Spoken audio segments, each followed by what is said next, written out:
Good morning, all of you.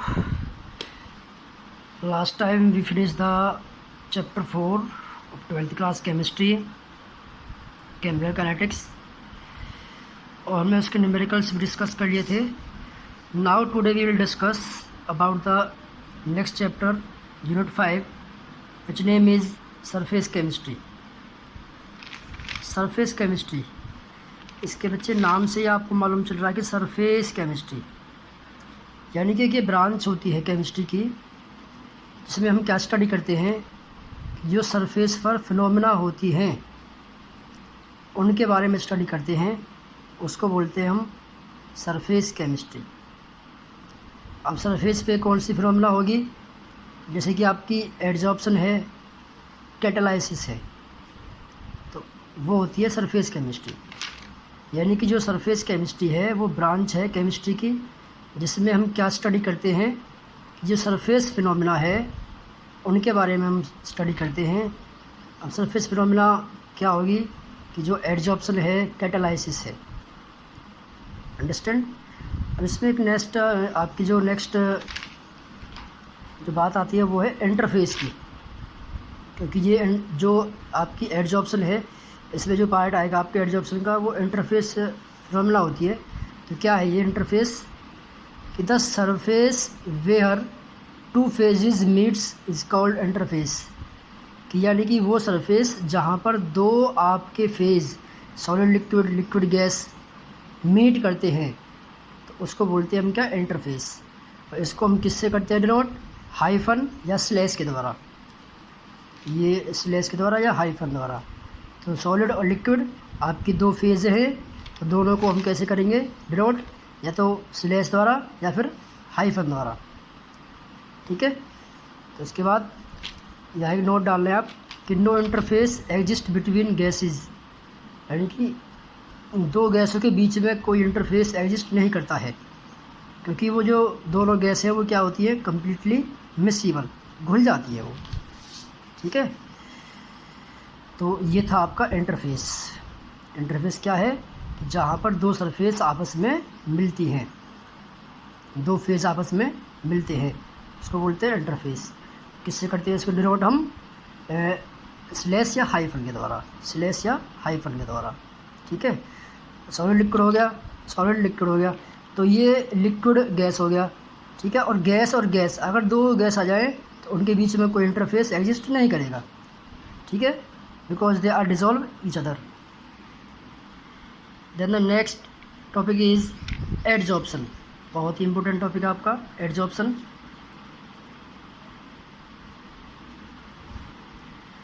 क्या है ये, it is the phenomena of attracting and retaining the molecules of a substance. ये वो प्रक्रिया होती है जिसमें क्या करते हैं कि अट्रैक्ट होते हैं, एंड रिटेनिंग बने रहते हैं, the molecules of a substance. किसी भी सब्सटेंस के मॉलिक्यूल्स अट्रैक्ट होते हैं या सरफेस के ऊपर बने रहते हैं, तो उसको बोलते हैं हम क्या, एडजॉर्प्शन. अंडरस्टैंड. वो प्रक्रिया जिसमें क्या होते हैं, किसी दूसरी सरफेस की सब्सटेंस है उसके ऊपर सब्सटेंस के मॉलिक्यूल्स या तो अट्रैक्ट होते हैं या उसके ऊपर बने रहते हैं. ठीक है. तो उसको बोलते हैं हम क्या, एडजॉर्प्शन. अब जो एडजॉर्प्शन है इसमें दो पार्ट होते हैं, एक तो होता है एडजॉर्बेट और एक क्या है, एडजॉर्बेंट. एक मैं यहाँ पे सरफेस बना लेता हूँ, जैसे कि ये एक सरफेस है, तो ये कुछ पार्टिकल्स हैं आपके, जैसे कि ये रहे,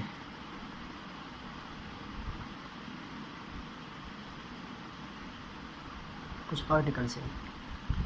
तो जो एडजॉर्बेट क्या होता है, जो सब्सटेंस बाहर से एडजॉर्ब होते हैं सरफेस के ऊपर, तो ये तो क्या हो गया आपके पास, ये तो हो गया एडजॉर्बेट.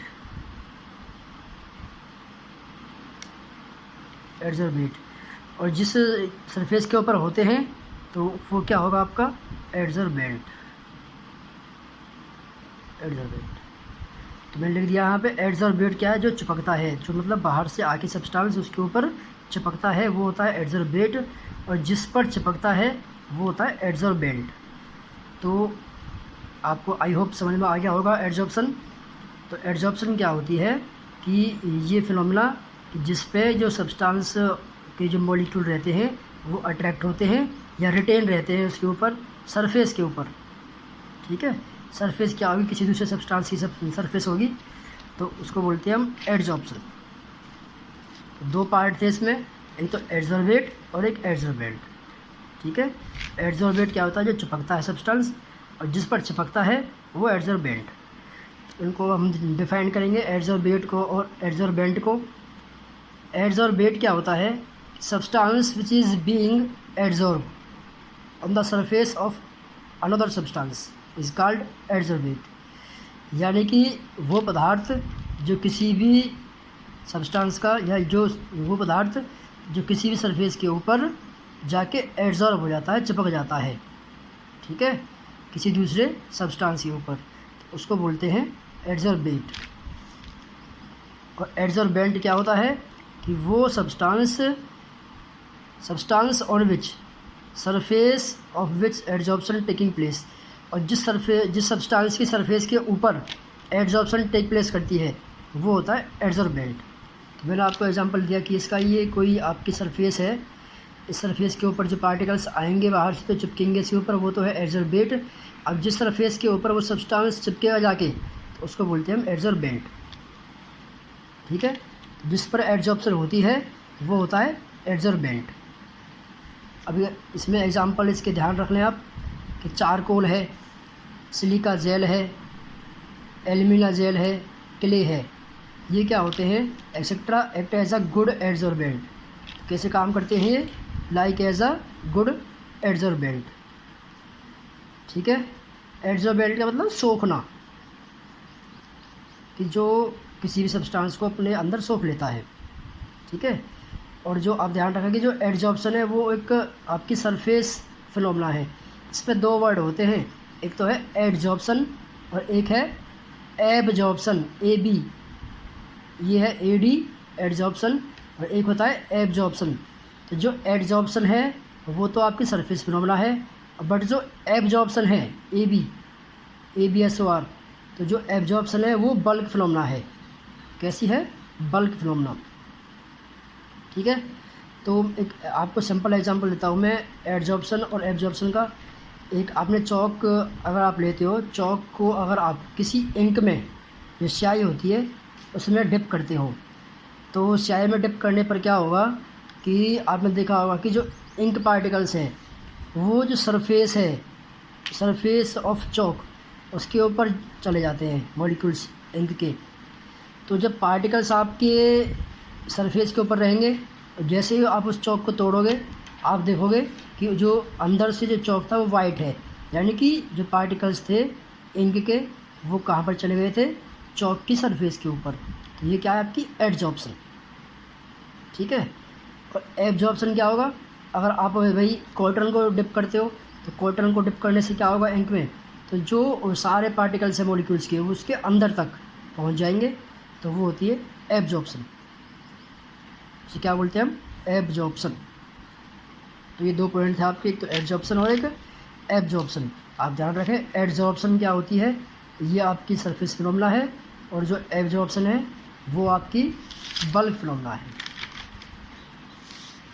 चलो जी, अब हम एग्जांपल करते हैं इसके एब्जॉर्प्शन का एक। तो ammonia is adsorb on charcoal. जो अमोनिया गैस है वो एड्जॉर्ब होगी कहाँ पर, चारकोल पर। ठीक है, तो अमोनिया क्या होगा इसमें, एड्जॉर्बेट, और चारकोल क्या होगा, एड्जॉर्बेंट। चारकोल क्या होगा, एड्जॉर्बेंट। ठीक है, तो ये था आपका एड्जॉर्प्शन। अब इसमें आता है एक टर्म आपकी, ये भी इम्पोर्टेंट टर्म है आपकी, डिजॉर्प्शन। डी का मतलब होता है रिमूवल, डिजॉर्प्शन। तो ये वो प्रोसेस होती है जिसमें जो एड्जॉर्बेट पार्टिकल्स को हम रिमूव करते हैं सरफेस के ऊपर से। जो एड्जॉर्बेंट की सरफेस के ऊपर एड्जॉर्बेट पार्टिकल्स रहेंगे उनको रिमूव करना, तो उस प्रक्रिया को बोलते हैं हम डिजॉर्प्शन। ठीक है, डी मतलब निकालना, यानी एड्जॉर्बेंट के ऊपर से एड्जॉर्बेट को हटाना, उसको बोलेंगे डिजॉर्प्शन। तो देखो ये एक एग्जांपल दिया मैंने आपको, ऐसे ये सरफेस थी आपकी, तो अगर यहाँ से जो ये एड्जॉर्बेट पार्टिकल्स हैं ये हटा दिए जाएं तो उस प्रोसेस को बोलेंगे हम डिजॉर्प्शन। क्या बोलेंगे, डिजॉर्प्शन।